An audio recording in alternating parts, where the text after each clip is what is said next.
For quite some time, it was unthinkable to prescribe psychedelic drugs to patients for any reason. But that mindset is changing year by year. Welcome to Stoughton Health Talk. I'm Deborah Howell, and I invite you to listen as we discover how psychedelic drugs found their way to the U.S. and became embedded in our culture. And how did this affect research on psychedelics and mental health? Joining me is Beverly Fergus, a master's degree student at the University of Wisconsin School of Pharmacy. Welcome back, Bev. Nice to have you with us. Thank you so much for having me. This is so great. Let's dive right in because it's such a wonderful subject. How were psychedelics brought to the U.S. and where were they from? Well, I think I'm going to focus on the use of magic mushrooms because it's being so heavily studied right now and has such a rich history. These mushrooms have been seen as early as 9000 BC in stone paintings in North Africa and Spain. Indigenous cultures have been using psilocybin containing mushrooms for generations in ritual ceremonies and for healing. But psilocybin was first introduced to the US by a US banker, Gordon Wasson, and his wife, who traveled to Oaxaca, Mexico, and participated in a mushroom ceremony. They were so excited about the new experience and spent tons of time talking about the effects on body and consciousness, even though they had promised the shaman in Mexico that they weren't going to talk about it and keep the experience private. But a photo essay was published in Life magazine in 1957 detailing their experience. Okay, and then what happened after the 1957 Life magazine article chronicled the magic mushroom experience from banker Gordon Wasson and his wife? Well, that article was really pivotal in introducing these mushrooms to the rest of the world. Wasson brought back the mushrooms and gave a sample to Swiss chemist Albert Hofmann. And then he isolated the psilocybin and began producing pills for research purposes. For the next decade, thousands of doses were administered in clinical settings. Psychiatrists, doctors, researchers considered psychedelics like psilocybin to be promising treatments for alcoholism, schizophrenia, autism, and a host of other conditions. So in the 60s, psilocybin was considered the wonder drug that could cure everything from addiction to anxiety. Oh, yeah, but then that was the 60s. So, therefore, we got to talk about Timothy Leary and Harvard and how they got involved. Yeah, Timothy Leary. I mean, everybody has heard of him. And he and Richard Alpert, both psychology professors at Harvard, became super interested in the psychedelics after reading this Life article.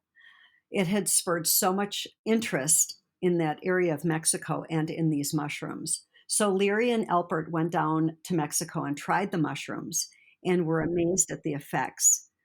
Leary stated that the experience was, quote, above all and without question, the deepest religious experience of his life. He also said that he learned more during the 6 or 7 hours after he ate them than he learned in all the years as a psychologist. Yeah, so they started the Harvard Psilocybin Project and experimented on students and on themselves. And everybody considered it a wonder drug. Timothy Leary, if you want to read about him, it's super interesting read, but you can look him up online and he was a crazy guy. But, this was in the midst of the burgeoning hippie movement that embraced a counterculture that included and expanded into music, literature, and art. Yeah, and then, of course, they were enjoying it, but how did the establishment react to that hippie culture and their alternative movement? Oh my gosh. The establishment, a lot of people, including the government, considered the hippie movement a threat. It was a counterculture that was at odds with the moral code of the time. So by 1968, the establishment had enough and the war on drugs began. Nixon was elected in 68 and promised to bring back law and order, calling Timothy Leary the most dangerous man in America. And then years later, John Ehrlichman, a top aide for Nixon, had this quote, which I still think is so crazy. He said, "You know what this was really all about. The Nixon White House had two enemies, the anti-war left and Black people. We knew we couldn't make it illegal to be either against the war or Blacks, but by getting the public to associate hippies and Blacks with drugs and then criminalizing both heavily, we could disrupt those communities. Did we know we were lying about the drugs? Of course we did," unquote. Oh, all right. Well, so how did all this affect research on psychedelics and mental health? I'm sure it didn't do it any good. Well, in 1971, Nixon officially declared the war on drugs, stating that drug abuse was public enemy number one. And since I'm of that generation, I remember how scary everybody thought this war was. I thought there was going to be drug pushers around every corner. The Controlled Substances Act came into effect after that and designated all psychedelics Schedule 1 drugs, which meant that they were the most dangerous drugs. There was no medical benefit, and they had great potential for abuse. So this stalled research completely. It became almost impossible to get those materials for study. And so, consequently, 50 years of no research, despite all the promise of those treatments in the 60s. So let me go back to Timothy Leary. He went down to Mexico. I think you said Oaxaca. How did he get it there? Was it readily available on the street, or could you go into a store, or how did he get it? Oh, there was a shaman in Oaxaca in a community. Her name was Maria Sabina, and she was the one that had asked Gordon Wasson to keep this private. He had coerced her to share the mushrooms with him and his wife. But once that article came out, people flooded to Mexico for these mushrooms. And it was tragic because it turned out that the community that she was in ostracized her. They burnt her house down.